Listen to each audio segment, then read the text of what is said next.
आता यंग मुलं आहेत, की ते आजकाल खूप वाढलंय, की 13-14 वर्षापासून ते बार खाणारी तर आहेतच. पण आजकाल मिडल क्लास मुलं पण व्यसनाधीन होत चाललेत खूप लहानपणी.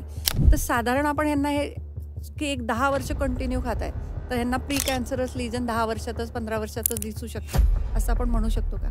ॲक्चुअली हे असं आपण नाही म्हणू शकत. कारण हां. की प्री कॅन्सरस लिजन मग कुठलाही असू देत, अन्ननलिकेच्या बाबतीत असू देत किंवा तोंडाच्या बाबतीत असू देत.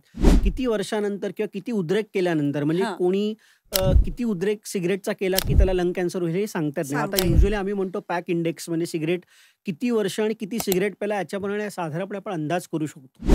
पण एक्झॅक्टली सांगता येत नाही आणि आता रिसेंट कॅन्सर आपला सर्व्हे जो झाला हं. त्याच्यानुसार साधारणपणे भारतामध्ये पूर्ण ओव्हरऑल भारतामध्ये कमीत कमी 35% ते 38% लोकं हे कुठल्या ना कुठल्या स्वरूपातलं टोबॅको सेवन अरे करतात. मग बापरे! कुठलाही असू दे. मग 35% ते 38% लोकं जी आहेत ही हं. तंबाखू खातात. सो टोबॅको ॲडिक्शन आहे. तर डेफिनिटली जर तुम्ही सरासरी काउंट केलंत, तर या 35% ते 38% लोकांपैकी साधारणपणे 50% ते 60% लोकांना डेफिनिटली रिस्क आहे कॅन्सरची आयुष्यात कधी ना कधी होण्याची.